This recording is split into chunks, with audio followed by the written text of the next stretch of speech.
Assalamualaikum warahmatullahi wabarakatuh. Alhamdulillahirabbil alamin. Wa bihi nasta'in wa ala umuri dunya waddin. Sayyidina wa maulana Muhammadin wa ala alihi wa sahbihi wa sallim ajma'in. Amma ba'du. Hadratul Qur'ani wa alim ulama kiai wabil khusus jumatan pada pun dan jamaah bersama teman-teman sekalian jamaah yang Allah hormati. Puji syukur kita haturkan kepada Allah Subhanahu wa taala yang telah memberikan kita semua kesempatan, kekuatan, kesehatan sehingga kita dapat berkumpul dalam acara kajian kitab Riyadhus Shalihin di Masyarakat Jawa Tengah tanpa ada suatu halangan apapun. Salawat dan salam kita haturkan kepada junjungan kita Nabi Muhammad SAW. Diulah satu-satunya Nabi yang dapat memberikan kita semua syafaat kalau di kiamat. Semoga kita tergolong umatnya dan mendapat syafaat. Pemirsa MHD TV mendengar dari sejarah kedaulatan Masyarakat.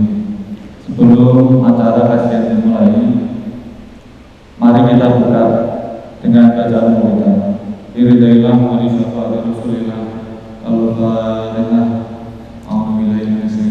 Bismillahirrahmanirrahim. Alhamdulillahirabbil alamin. Iyyaka na'budu wa iyyaka nasta'in. Shiratal ladzina an'amta 'alaihim ghairil maghdubi 'alaihim.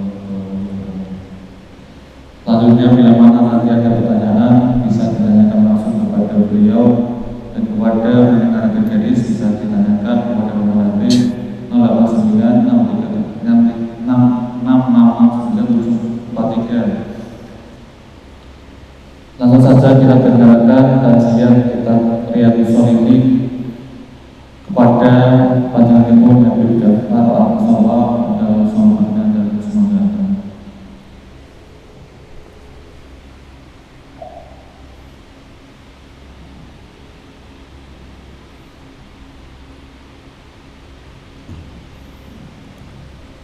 Assalamualaikum warahmatullahi ta'ala wabarakatuh.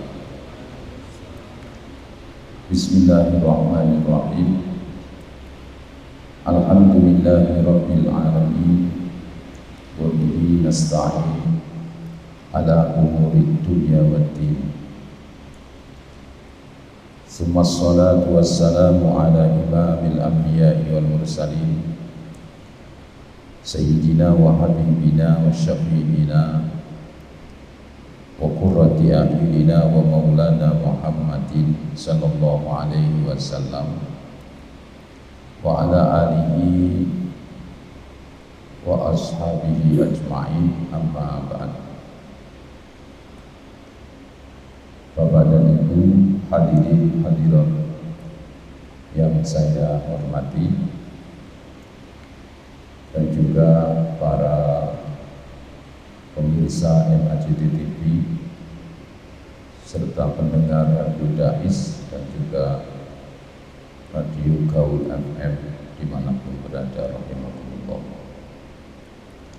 Alhamdulillah, kita bersyukur pada Allah Subhanahu wa Ta'ala yang menuntun kita untuk bersama-sama hadir di ruang sholat utama Masjid Agung Jawa Tengah ini, sehingga kita bisa melaksanakan serangkaian ibadah dari sholat berjamaah hingga kita bersama-sama berzikir dan dilanjutkan dengan kajian rutin. Mudah-mudahan apa yang nanti saya sampaikan bisa bermanfaat untuk kita semuanya. Amin ya rabbal alamin. Tema yang akan saya sampaikan adalah berhemat dalam bernasihat. Jadi artinya untuk memberi nasihat itu harus ada strateginya, sebagaimana firman Allah yang sangat populer, sangat sering kita dengar adalah ud'u ila sabili rabbika bil hikmati wal mau'izatil hasanah. Ajaklah mereka untuk menuju kepada Tuhanmu, yaitu Allah, dengan cara yang bijaksana dan dengan tutur kata yang baik. Jadi artinya dalam memberi nasihat pun kita harus juga berhemat, karena kayaknya orang itu kalau terus dinasehati itu justru malah tidak suka. Ya. Kalau dinasehati itu justru tidak suka. Apalagi sebagian kalangan awam itu apabila dia berbuat salah lalu diingatkan, itu malah tersinggung. Itu kalangan awam. Kalau orang yang pinter itu kan setiap dinasehati dia berterima kasih. Ada nasihat, kita terima kasih. Walaupun nasihat itu datangnya tidak dari manusia. Walaupun nasihat itu datangnya tidak dari manusia. Karena nasihat itu bisa dari alam. Ada nasihat itu dari binatang. Mereka memberikan satu contoh untuk mengingatkan kita, untuk memberi nasihat secara tersirat. Kalau orang yang cerdas itu terima kasih, alhamdulillah, begitu. Tapi bagi orang yang kalangan awam itu kadang-kadang malah tersinggung. Nah, oleh karena itu strategi berdakwah itu juga harus menggunakan berhemat dalam bernasihat. Saya bacakan satu riwayat. Wa an Abi Wa'il Syaqiq ibn Salamah qala kana Ibnu Mas'ud radhiyallahu an yuzakkiruna fi kulli khamisin marratan. Faqala lahu rajulun ya Aba Abdurrahman lawadittu annaka zakartana kulla yaumin. Faqala ama innahu yamna'uni min dzalika anni akrahu an umillakum wa inni atakhawwalakum bil mau'idhah kama kana Rasulullah sallallahu alaihi wasallam yatakhawwaluna biha makhafatas samati alaina, muttafaqun alaih. Dari Abu Wa'il Syaqiq bin Salamah berkata bahwasanya sahabat Ibnu Mas'ud radhiyallahu an biasa memberi nasihat kepada kami setiap hari Kamis. Memberi nasihat itu berarti kayak pengajian. Kemudian ada seseorang berkata kepadanya, wahai Abu Abdurrahman, saya akan merasa senang sekali bila engkau mau memberi nasihat kepada kami setiap hari. Lalu Ibnu Mas'ud menjawab, sebenarnya tidak ada yang merepotkan saya untuk memberi nasihat setiap hari. Hanya saja saya khawatir kalau kamu sekalian menjadi bosan. Saya sengaja memperpanjang waktu untuk memberi nasihat, sebagaimana Rasulullah Shallallahu Alaihi Wasallam juga memperpanjangnya kepada kami karena beliau khawatir kalau kami merasa bosan. Hadis riwayat Imam Bukhari dan Imam Muslim. Nah, seperti yang tadi saya sampaikan, namanya manusia ini dalam kalangan umum, ya, bukan kalangan khusus.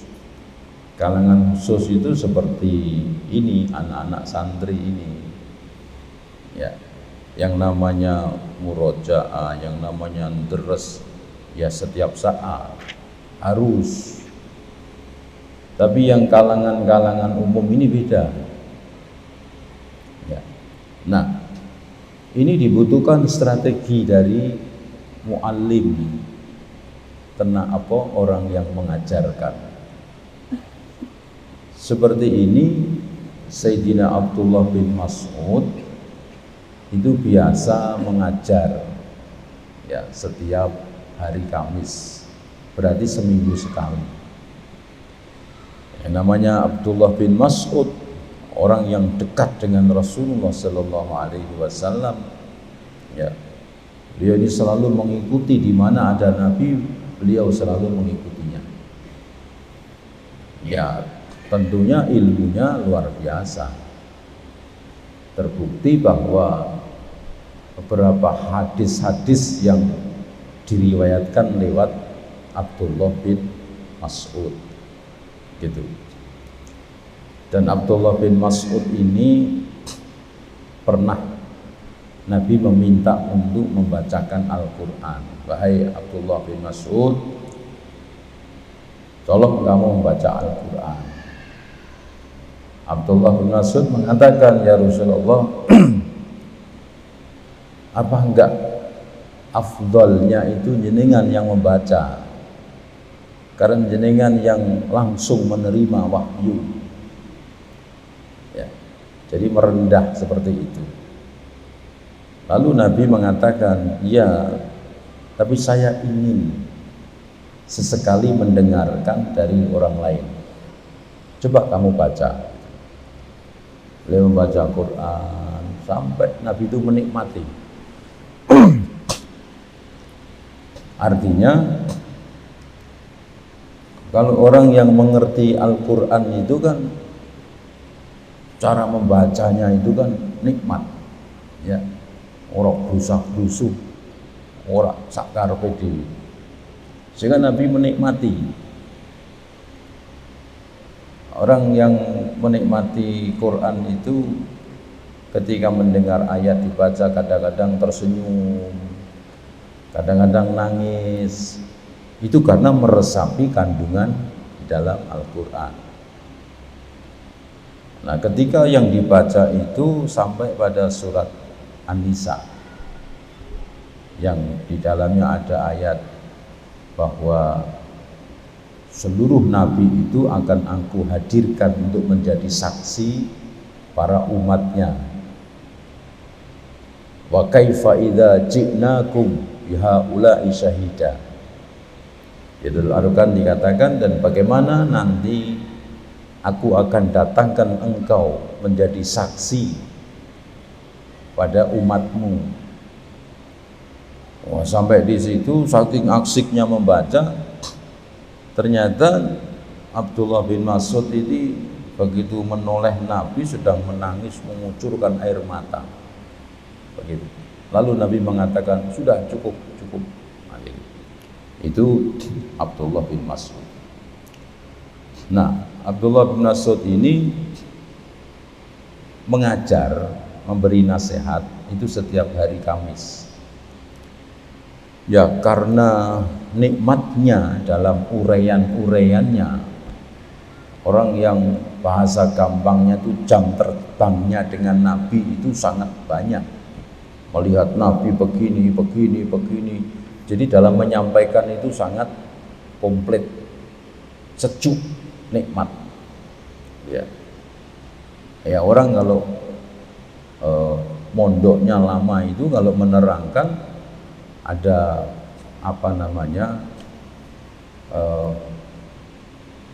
ambil ini, kisahnya ini, keterangannya ini kan komplit. Ya.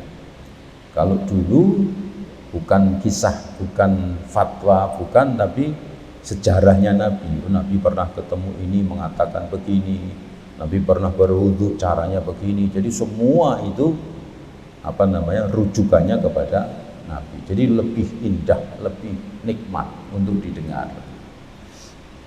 Lah rupa-rupanya ada salah satu orang yang bertanya, ya, wahai Aba Abdurrahman, bapak nih Abdurrahman, berarti Abdullah bin Mas'ud punya anak namanya Abdurrahman.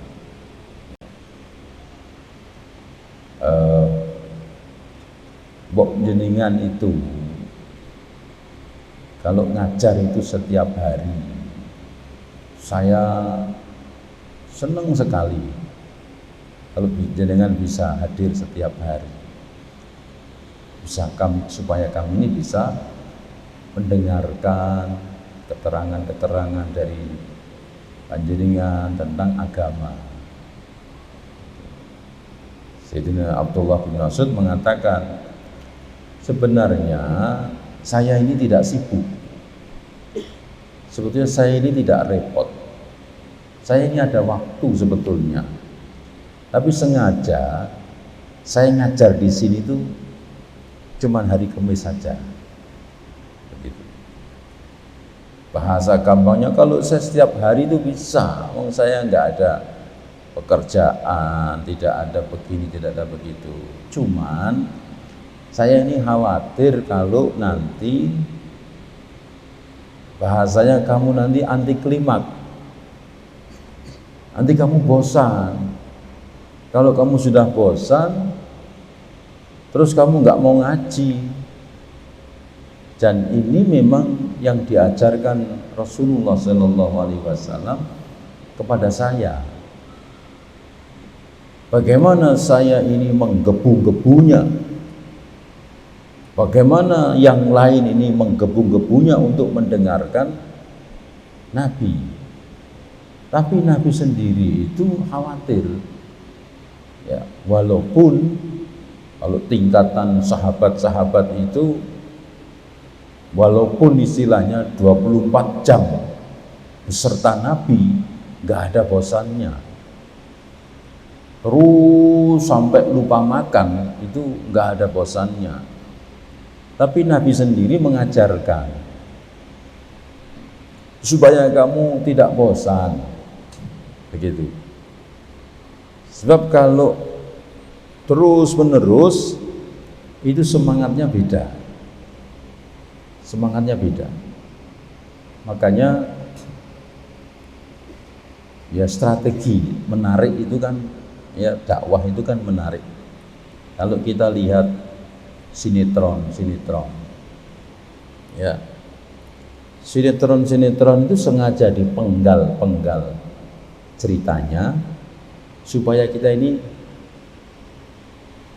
nek diketokke langsung terus itu wis ngantuk, ya, tapi dipotong. Begitu meh konangan meh dikepruk, jreng, esuk, waduh, kentenane sampai gimben-gimbenan, ya. Apa meneh ibune goleki anake, golek-golekan ning stasiun, ngene dilalah, sing ibune madhep ngetan, anake madhep ngulon. Melaku mbek mulai Ngondi to ibuku, padahal umur-umuran ya. Sing nonton ini nek perlu arep dijiwit itu. Ke lho mbok, anakmu ning mburimu nek perlu sampai kaya saking gemese gitu ya.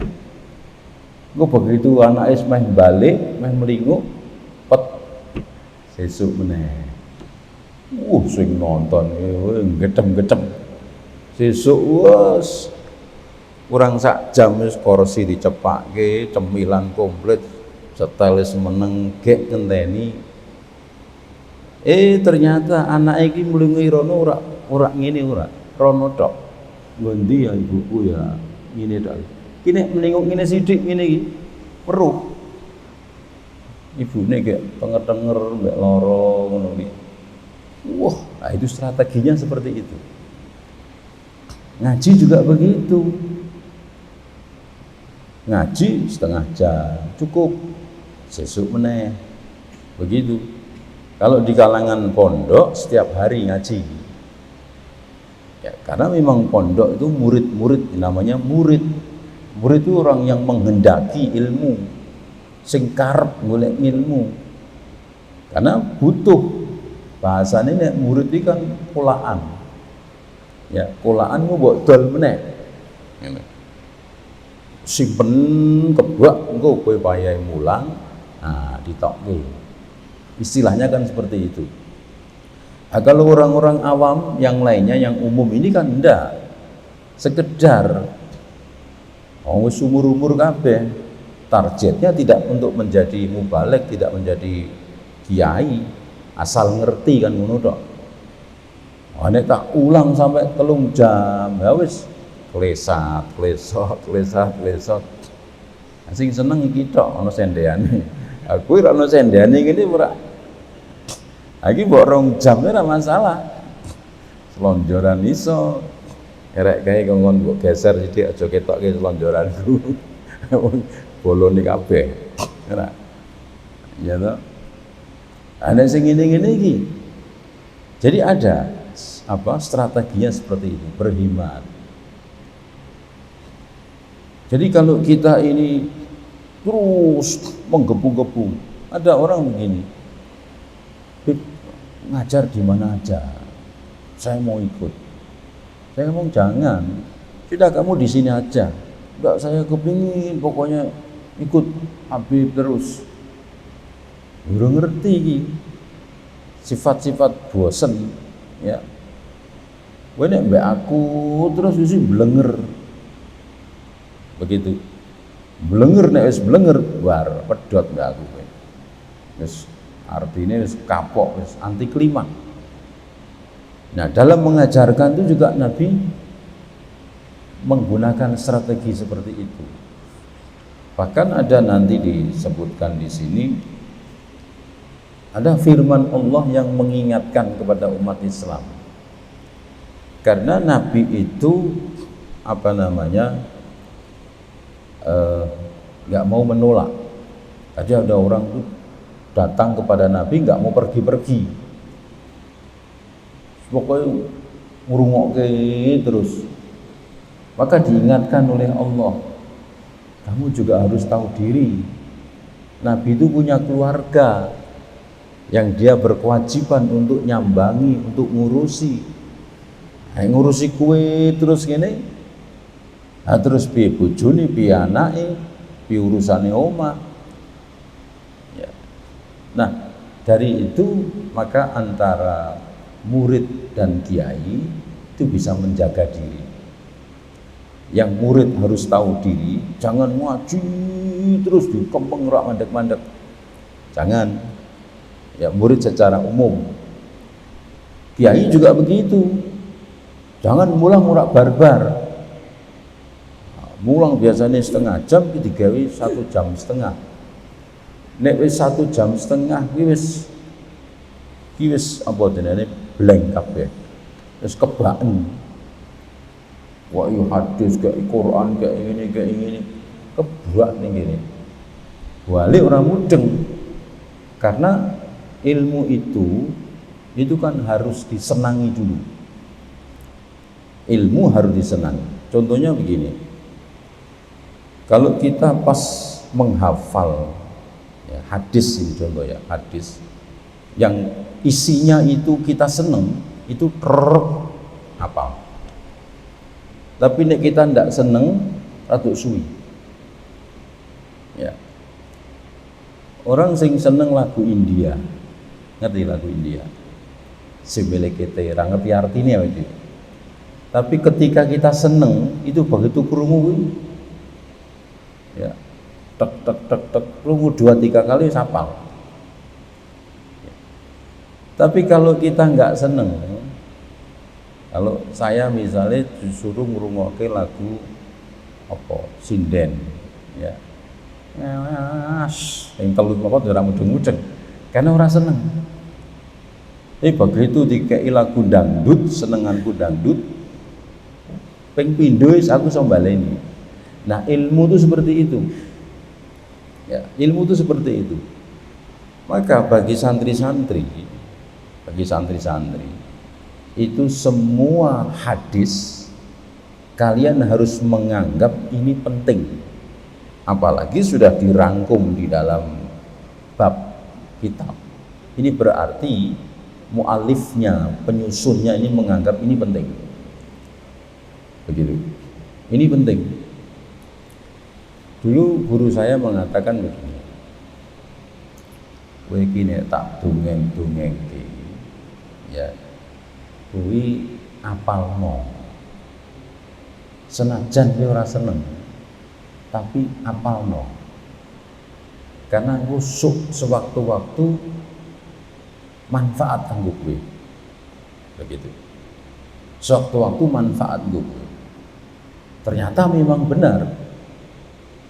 Ya, orang ngajar itu kan butuh contoh. Butuh contoh.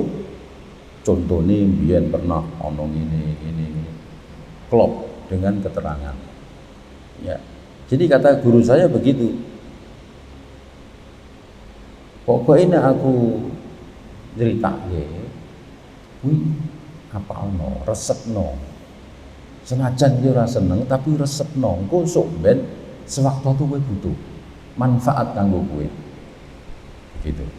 Nah, jadi santri-santri itu kalau ngaji itu anggaplah ini bab yang penting. Ada anak tanya pada saya, ya, dia itu diterima di 2 perguruan tinggi, satu UIN, satunya Undip, begitu. Dia ke rumah, dia tanya, gimana Ibu? Saya pilih yang mana? Kalau di UIN ini jurusan syariah atau apalah. Tapi kalau yang Undip ini jurusannya jurusan baru, begitu. Saya ngomong ambil yang Undip,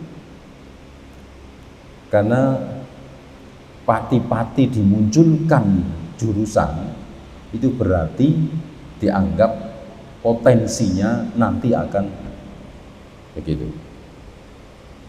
Karena tidak mungkin Undip mengeluarkan jurusan yang bakal nggak ada artinya. Dulu keponakan saya, ya, waktu daftar, saya ngomong ambil jurusan yang tidak populer, tapi ada di situ. Apa di Politek kesehatan itu? Saya ngomong ambil jurusan otopsi. Wah, otopsi ora populer, menang ini. Jaluke perawat, jaluke bidan. Lah kowe perawat iki sak donya akhirat karep kabeh. Sainganmu ora ning donya tok, akhirat itu do daftar kabeh. Sainganmu akeh. Ya. Otopsi, malah jaluke perawat. Lah ora masuk. Gitu. Nah, sekarang ini jane otopsi wis dokter-dokter ahli otopsi kan kaya dol gorengan kan, laris ra karuan. Kono otopsi penting. Ya, zaman sekarang ini sithik otopsi, mati rak ngena sithik otopsi. Wong mati kok motone biru otopsi. Mati kok mules mencret otopsi. Nah, zaman iki kan ngono kuwi. Laris saiki. Jadi nek ditokke karo perguruan tinggi itu berarti masa depannya ada. Karena ning kono ora wong bodoh. Di sini juga begitu. Apa yang ditampilkan itu berarti penting. Apalagi itu dawuhnya Nabi Muhammad sallallahu alaihi wasallam. Nah, jadi untuk menghafal itu harus dengan rasa senang. Walaupun lagu barat, tapi nek wong seneng fasih. Begitu. Fasih. Karena seneng. Nah, jadi kowe ngaji kok aja kepeksa. Ngaji kepeksa ya wis dedel ilmune mbok mlebu ning kowe. Wong kowe kepeksa ya mbok blesek-bleseke ora iso. Makanya harus dengan kesenangan, harus dengan motivasi. Ya. Sampai dulu almarhum Mbah Mahrus itu mengatakan kowe ngaji no Quran golek ilmu ngono sampai kowe ra iso mangan kamplengono aku jadi itu kan motivasi. Kowe nek jadi hafal Quran wis genah macamu kena alatmu apik nek sampai ora entuk nggon urip parono aku kamplengono mesti mulya ngono. Hafal Quran suaramu enak wajahmu ganteng akhlakmu apik, wah ya mertua ngoyak kabeh kayak gitu. Lah nek kowe Quranmu wis elek rupamu pesek akhlakmu kaya telek, wah yes baris ora ono sing gelem mek kowe ya. Kelakuanmu nyelelek pisan, ah wis welek kabeh welek-lek ngene ambune kaya kelek entek ya. Jadi memberi motivasi seperti itu ya. Nah, kembali ke dalam hadis ini bahwa Sayyidina Abdullah bin Mas'ud mengatakan sebetulnya saya ini tidak repot, saya ini tidak sibuk, tapi sengaja saya perpanjang tiap Kamis saja supaya kamu tidak bosan. Karena saya khawatir kalau kamu bosan nanti malah berhenti ngaji. Nah, kalau ada orang berhenti ngaji, kiainya bertanggung jawab. Kenapa kok sampai TNI mau mutung? Karena kowe orang menarik, karena kowe membosankan, karena kamu tidak tahu diri. Wah, ini urusannya karo Gusti Allah. Ya, makanya berhemat di dalam bernasihat. Ya, saya kira cukup dulu. Mungkin kalau ada yang mau bertanya silakan, atau mungkin ada yang lewat WA yang bertanya juga monggo silakan.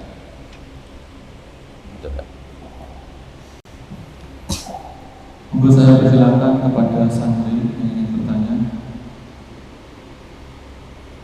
Sementara ini ada pertanyaan dari minggu lalu dari pendengar Radio Dais yang belum sempat ditanyakan kepada jenengan. Assalamualaikum warahmatullahi wabarakatuh. Izin bertanya Habib, bagaimana solusinya jika sepasang remaja berumur 18 tahun belum dapat syarat menikah di KUA? Apakah nikah siri diperbolehkan?